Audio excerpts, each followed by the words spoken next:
Welcome to the Energy Capital Podcast. I'm your host, Doug Lewin. I am going today do something a little bit different. I'm going to read None of the Above, which is an article from July 31st, but I'm also going to add in just some commentary as I go. Just going to try this a little bit new kind of style, just adding some in rather than just reading it directly. You can go and find the article at douglewin.com. That's where you can become a subscriber to the Energy Capital Podcast and the Texas Energy and Power newsletter.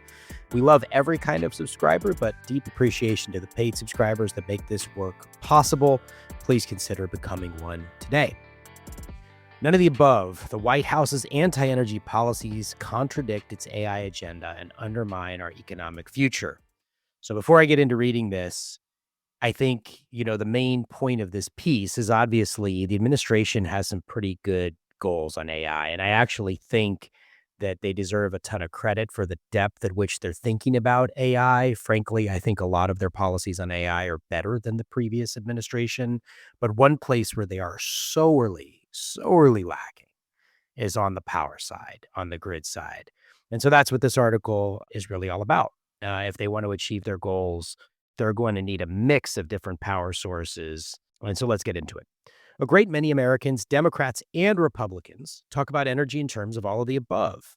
They don't think of electrons as red or blue. They just know that in the 21st century, America needs more power. But President Trump and Congress are leading us toward a very different energy outcome. None of the above.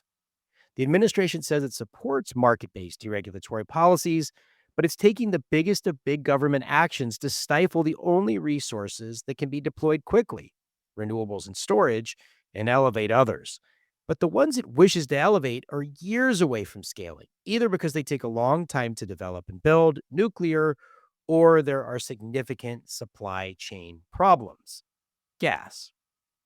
I didn't in this piece, by the way, mention coal, which the administration continues to call beautiful, though it is literally what for hundreds of years people have talked about going in your stocking at Christmas if you're bad. Not really sure how they think they're going to rehabilitate coal's image when everybody's well aware of black lung and decades of education have helped people understand that mercury is terribly dangerous, as are arsenic and other sorts of poisons that come from coal. Really bizarre sort of doubling down on coal, but that's something they're doing. And when they talk about power, I say they, Secretary Burgum, Secretary Wright, anybody representing the administration on energy, they talk about the need to stop retirements of coal. That really is a drop in the bucket for what we're seeing as far as the demand growth. EIA now says that Texas is going to see 14% demand growth in 2026. We're going to need a lot of new sources for that. Merely stopping retirements isn't going to actually solve anything. Last week, this is of course now 2 weeks ago, the White House rolled out America's AI action plan.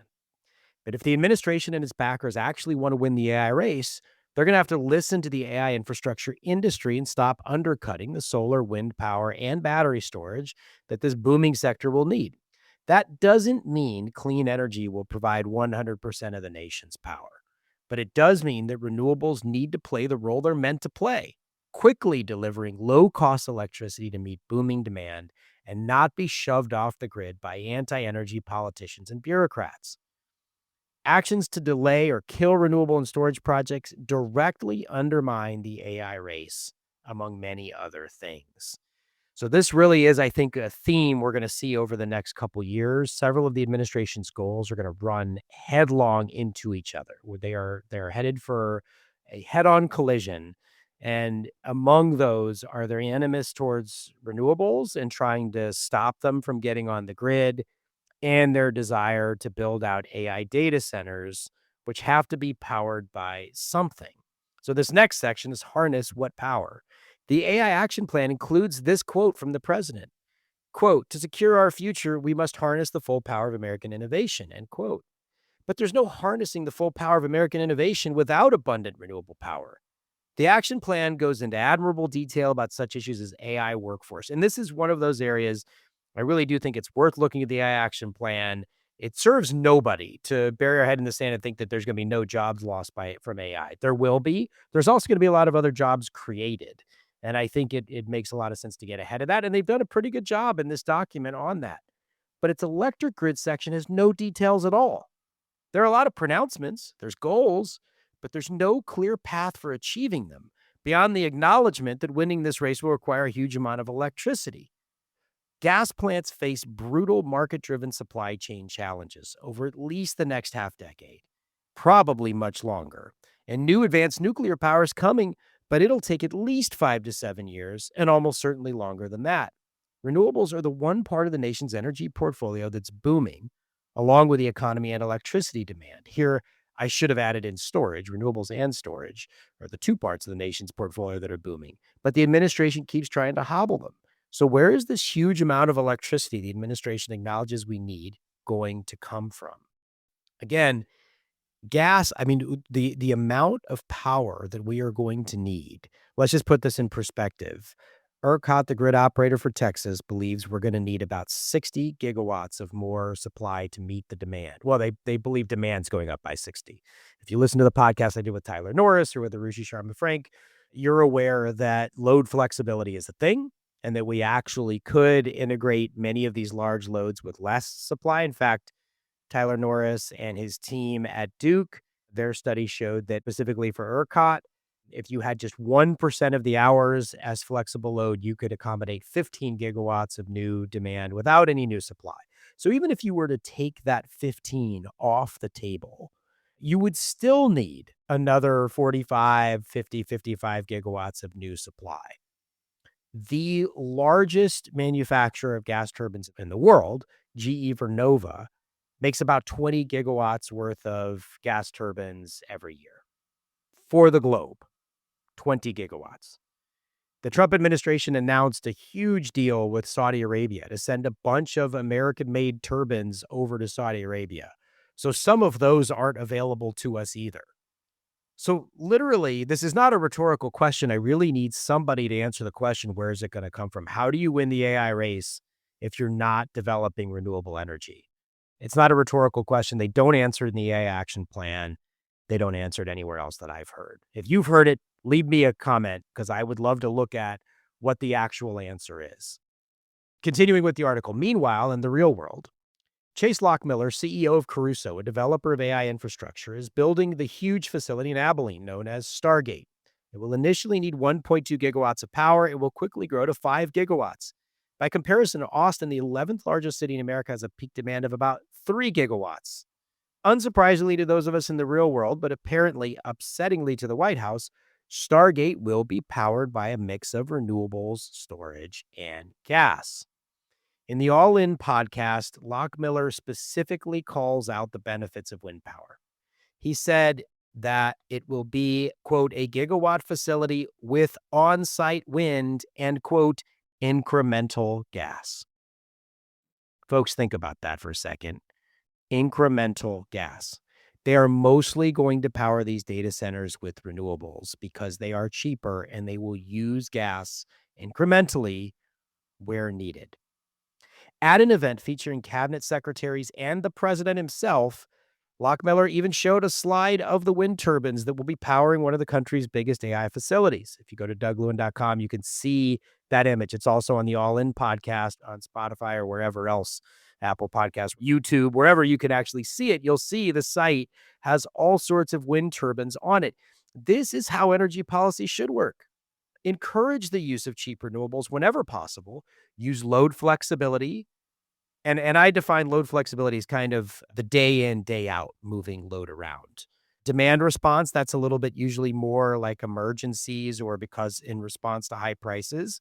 And storage regularly to shape load, right? So you're using more when you have cheap electrons available.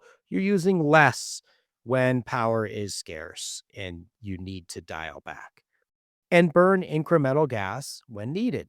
That keeps costs low and reliability high. Real AI infrastructure developers are already telling and showing the Trump administration how this can be done. But are they listening? Of course, the answer right now is no, they're not listening. But I posit that eventually they're going to have to, unless they decide they're going to give up on the AI dream because their hatred of renewable energy trumps that. That would be sad. I think that would be a terrible outcome for everybody. But eventually those two countervailing forces, or one of them's got to give. Continuing with the article, actions versus words. Just days before releasing the AI action plan, which ironically vowed to reject, quote, bureaucratic red tape, the administration announced yet another restrictive new anti-energy policy requiring Interior Secretary Doug Burgum's personal approval for any renewable energy project to be built on federal land. Just a quick note on this. It actually goes further than that. When I wrote this last week, I didn't fully understand. I'm not sure I yet fully understand. But apparently, anything that requires a review of endangered species, Migratory Bird Act, anything like that is going to take the secretary's personal approval. If you could think of a more bureaucratic, insane way to process power requests than having one person personally approve it, I mean, this is just government run amok. It's big government at its worst. Also in July, the Department of Energy canceled a loan guarantee for a vital new transmission line across the Midwest. This is the so-called Grain Belt Express, would have connected a whole lot of different power sources, including renewables. We desperately need more transmission. The Department of Energy canceled that project, at least the loan guarantee for it.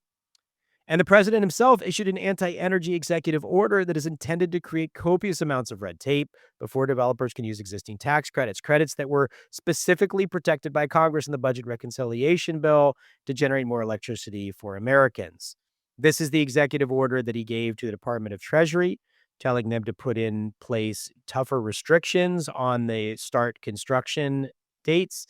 Since I wrote this article last week, there's a little bit of a rebellion in the Senate over this. Senator Grassley from Iowa, of course, Iowa has a ton of wind power, is holding up some presidential appointees to Treasury until he gets some clarity around what is actually going to happen with this executive order. Grassley, along with Senator Ernst, Senator Murkowski, Senator Curtis from Utah, and others, were part of the group that wanted to make sure that renewables would have some runway, because they do understand, Senator Rounds from South Dakota is another one in this group, that AI data centers, as well as the rest of American businesses and American consumers, are going to need electrons from renewable power. The AI action plan from the White House proclaims, quote, simply put, we need to build, baby, build. Build, baby, build. Okay, that sounds good. Instead, the administration has embraced big government actions to slow down industry and very specifically pick winners and losers. Sure, that's counter to generations of conservative policymaking, but set those principles aside and just consider the practical problem, which is the biggest one. Renewables and batteries constitute the vast majority of power built just about everywhere in the world, over 90%, because they're cheaper. Take out the biggest energy supply source, just as demand from AI is going up, and you're left with higher prices, higher grid risk, fewer jobs, and a hobbled economy. There is a way out. The good news is that developers can add a lot of power to the grid in the next several years, as Congress intended and included in the plain language of the OBBB. It's a lot of B's, just using tax credits before they expire. They need the Treasury Department to quickly issue guidance that allows developers and investors to, as the authors of the White House AI Action Plan put it, build, baby, build. Yes, there will be a painful cliff after the tax credits expire, and I'm going to get into that more in future articles I'm going to write. I think that there's a way out of there too, particularly given the bipartisan desire to have permitting reform. But there would be pain when these tax credits expire, if they end up expiring. The administration could say whatever it wants. I'm not that worried about tough words or people's feelings. I'm more concerned that their actions don't hobble the economy and the president's own lofty goals for AI supremacy. The AI action plan talks about developing new methods to harness energy. That's great. I'm all for new methods of harnessing energy. I've recorded podcasts on geothermal and advanced nuclear, all kinds of different stuff. But the AI action plan fails to note that for decades, the U.S. led the development of solar and storage research and development, R&D, all right here in the United States for new methods to harness energy. We were successful, and those industries are currently delivering the energy that these same administration officials say they want. They've got it. They need to just get out of the way and let the markets actually work. Stop trying to obstruct the development of new power sources. If they don't, if the administration continues to throw up roadblocks, what is the alternative for the next, to pick any random time frame, 3.5 years? There's a long pause there, a lot of silence, because there is no response that is satisfactory there. It's renewables and storage or it's nothing. That's why I called this article None of the Above. You're not getting a lot of new gas. You'll get some new gas in the next 3.5 years that has already been contracted, will be built. Stargate is a great example. 1.2 gigawatt peak load. They're going to have 350 megawatts of gas. About 30%. The other 70%, wind solar storage.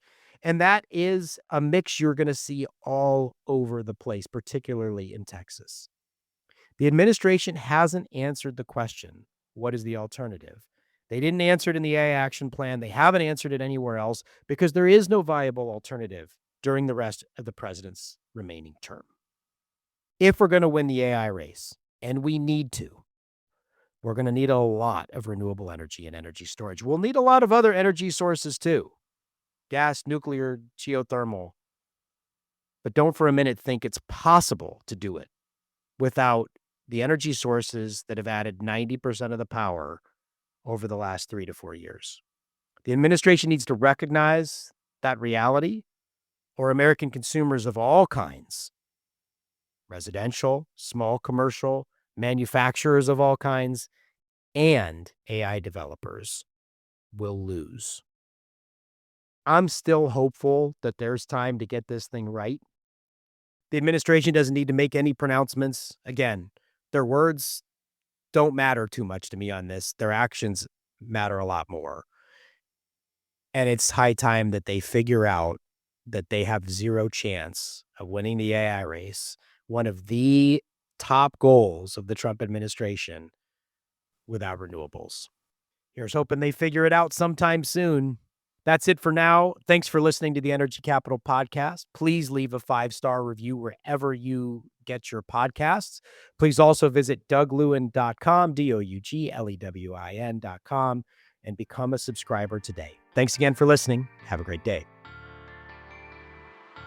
Thanks for tuning in to the Energy Capital Podcast. If you got something out of this conversation, please share the podcast with a friend, family member, or colleague, and subscribe to the newsletter at DougLewin.com. That's where you'll find all the stories where I break down the biggest things happening in Texas energy, national energy policy, markets, technology policy. It's all there. You can also follow along at LinkedIn.